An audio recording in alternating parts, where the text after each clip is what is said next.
Sanskaram University, where cutting-edge technology meets the promise of world-class education. Sanskaram University, education with values.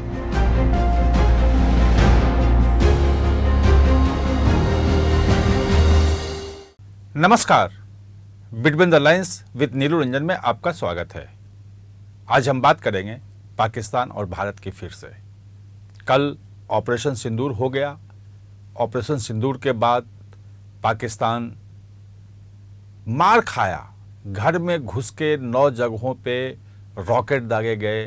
पूरा मुरीद के जो बहावलपुर जो headquarter था लश्कर तैयबा, जैश मोहम्मद का और हिजबुल मुजाहिदीन का जो सियालकोट में हेडक्वार्टर है वो भी सब तबाह हो गया। सब जगह बम गिरे। लेकिन शेख चिल्ली बघाड़ने की जो आदत है वो पाकिस्तान की जा नहीं रही है।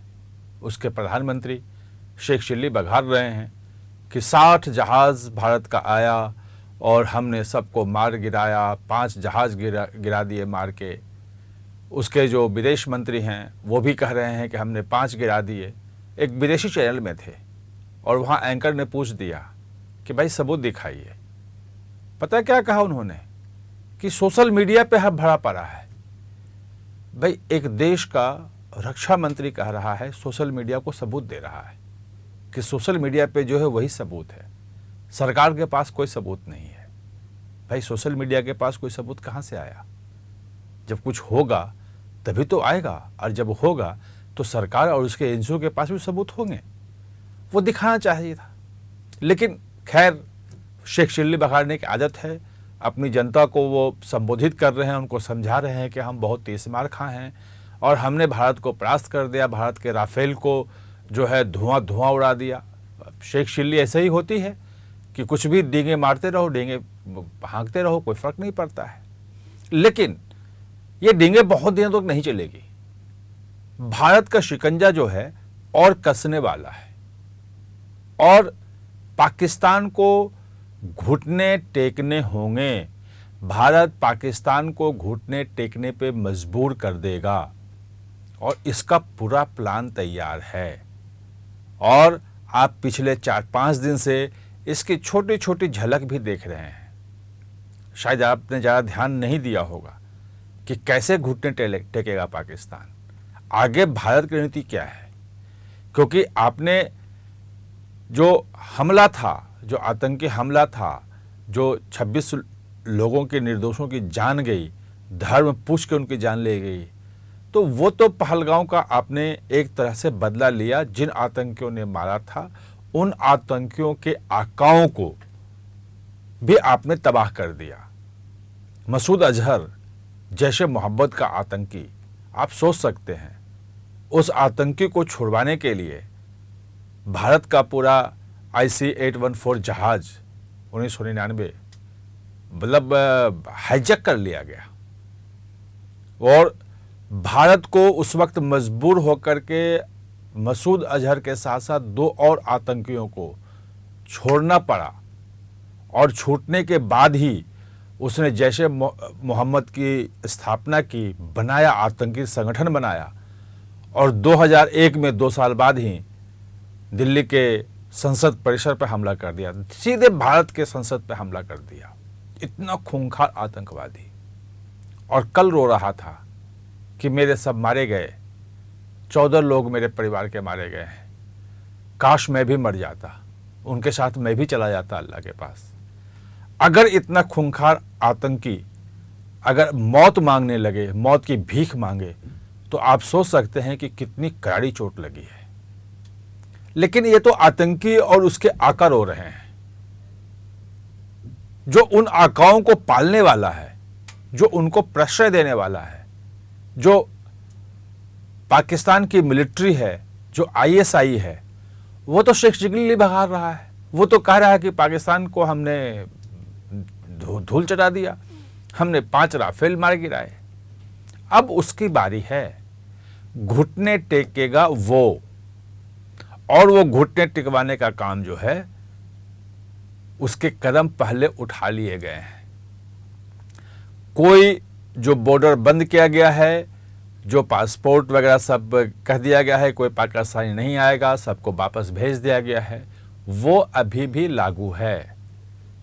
जो व्यापारिक प्रतिबंध है, जो तीसरे देश के थ्रू भी अगर पाकिस्तान से कोई माल आता है तो वो नहीं आएगा, वो प्रतिबंध चालू है। जो पाकिस्तान के जो जहाज हैं पानी वाले, वो भारत में किसी भी बंदरगाह पे नहीं आएंगे, कोई सामान नहीं उतारेंगे, वो चालू है।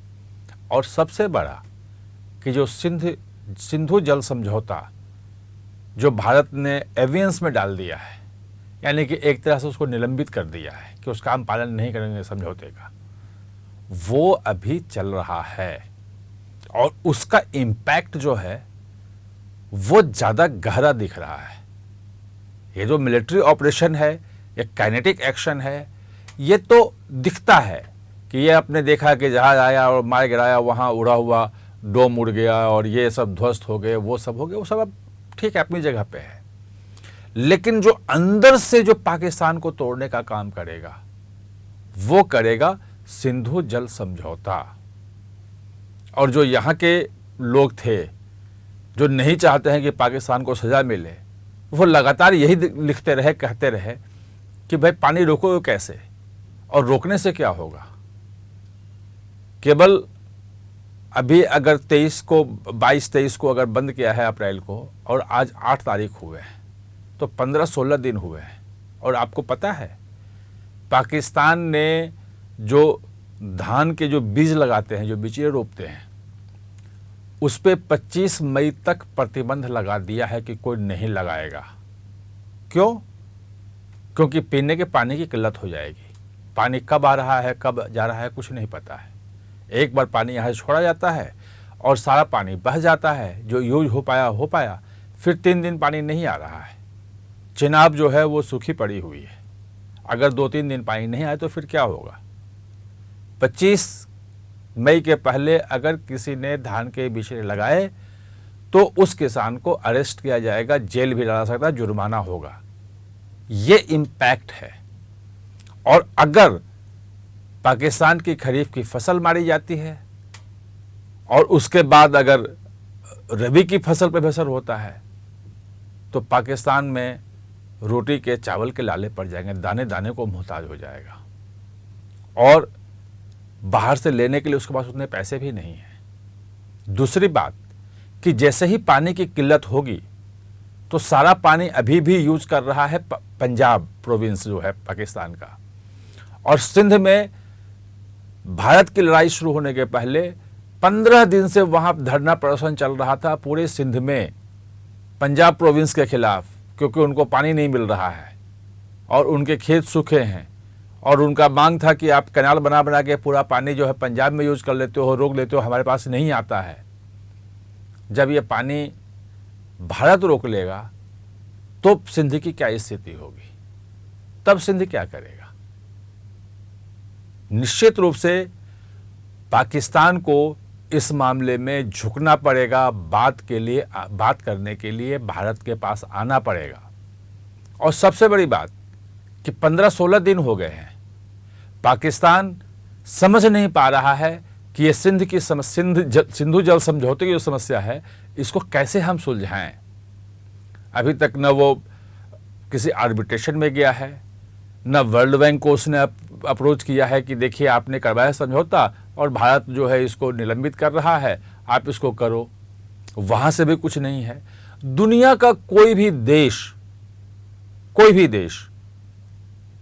अगर चीन को थोड़ा छोड़ दें और टर्की को, तो ये सिंधु जल समझौते के ऊपर कुछ नहीं बोल रहा है। भारत ने जो कर दिया वो ठीक है। पाकिस्तान चिल्ला रहा है, बिलावल भुट्टो कह रहे हैं कि या तो खून बहेगा या पानी बहेगा। भैया किसका खून बहेगा? जो भी पानी जाएगा वो तो रोक रहा है जो पंजाब प्रोविंस है उसका, जिसके जनरल हैं, तमाम आर्मी में उन्हीं के लोग हैं, सरकार उन्हीं का है। तो पहले जो खून बहना है वो आपस में तय कर लो। और अगर वहां खून बहने की नौबत आई तो आपको झुक के आना ही पड़ेगा। और जो 1960 का समझौता है, जो पूरी तरह से पंजाब के पक्ष में है, आगे वो समझौता होगा भी नहीं। जो भी होगा वो नए सिरे से होगा और नए सिरे से बातचीत करके आपको समझौता करना पड़ेगा। आप गर्दन पकड़ के समझौता नहीं करवा सकते। आप दबाव डाल के भारत को कि दबाव में ले लिया और समझौता करवा लिया कि हमें इतना पानी चाहिए, वो नहीं होगा।